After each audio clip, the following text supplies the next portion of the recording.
That's fine. What drew you to want to play the sitar? As a Western woman and... I, as weird as it sounds, but I would just hear this voice in me that would say, it would be so cool if I could play the sitar. I never met anyone who played the sitar. I didn't really know what a sitar was. Maybe I heard Ravi Shankar playing, but didn't really know who or what it was at all. And then I never did anything about it. I never was like, I'm going to go find a sitar, but I did a yoga study program, and I was living at an ashram, and during one of the weekends there was a sitar player giving a kind of like a sound meditation weekend, and I walked into the room and I immediately felt this jolt of energy, and I knew that I was going to learn something from him. I didn't know what, and that weekend really completely broke my heart open in a beautiful way, and the music was just so powerful and so touching, and I just felt like I was brought to tears, and I'm like, am I the only one feeling this right now? And it was just beautiful. And so I actually, when I came back up to Heyvazealia Valley to finish my last semester at college, I was walking on campus one day, and there was like a bulletin board with a sitar for sale flyer just like flapping in the wind, and I was just like drawn to it, and I was like, oh my god, I need to learn that.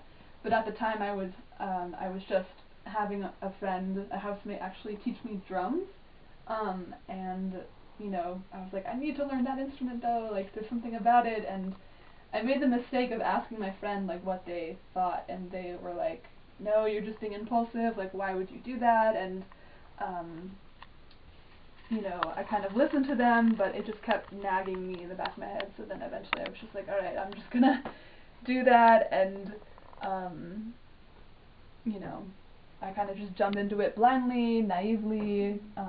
I ended up learning from that master sitarist who was doing the weekend at the yoga center, and so I would continue learning with him, and then he passed away a few years ago, 2017, and I've been learning with his son ever since. And yeah, it's just been an interesting, crazy ride. I think that, I've always felt kind of like disappointed in my life, not to be depressing or dark or anything. I've had a great life, but I've also had a lot of like emotional difficulties, and music has been the only thing that's kind of always been there for me. And I feel like I kind of reached a point in my life where I had to like stop looking outside of me, or like looking for things to fill me in the outside world that like weren't lasting and weren't never really, they always kind of fade away and leave. And so I was really like looking for something that like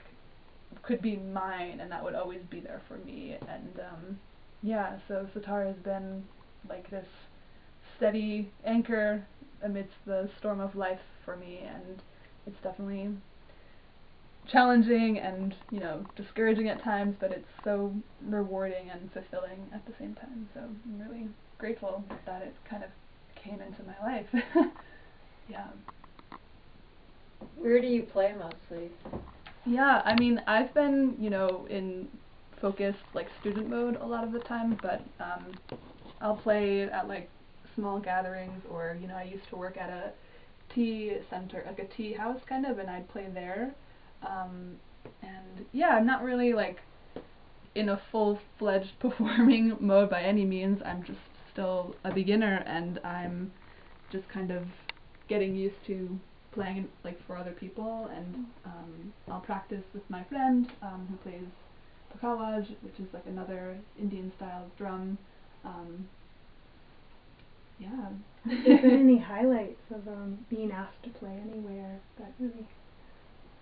I think anytime someone asks me, it's like no matter what it is, it's like an honor. Like, right, because someone had given word that you had played at the monastery right. as well.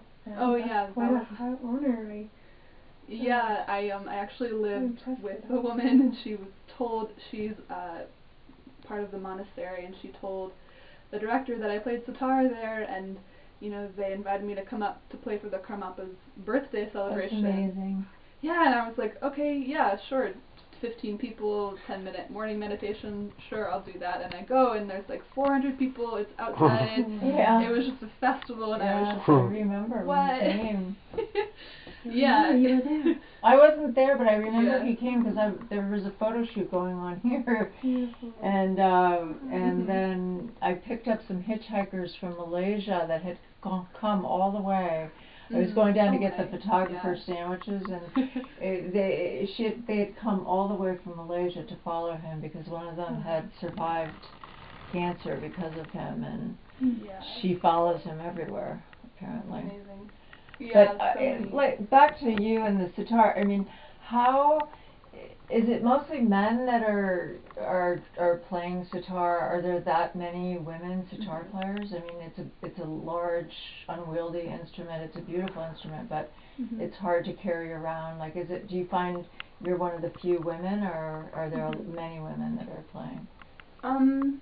Yeah, I mean, from what I see, and I think, there are more men that play it. I do know, professional, like, female players who are very good, and they play, and I have a few student friends who are female also, but I feel like it is a very, not that it itself is masculine, but for some reason there seems to be a lot of male players. I'm not sure why. I mean, it takes a lot of, like, strength and fire, so I don't know why. Well, and it is interesting because it is sort of a very feminine looking. It is, and like the goddess Saraswati, music, she's female, but I don't know. Is this something that your sort of medicine in the, like, when you wake up and you start your day, is this something that you crave to begin your day with? Yeah, I was just telling someone, like, if I, within an hour or two of waking up, if I don't practice, I just feel very disoriented and very, it's like, it's become such a vital part of me. Like, I feel like it's like my breath in a way. Like, it's like regulating me, and if I am away from it, it's like if a young child is away from its mother for too long, it starts crying, and that kind of has the same effect on me. So, Thank you for playing for us today. Thank you. Thank you Such so a much. pleasure. It's really awesome. beautiful. This was really fun. Aren't you? Cool. All right, guys. That is a wrap.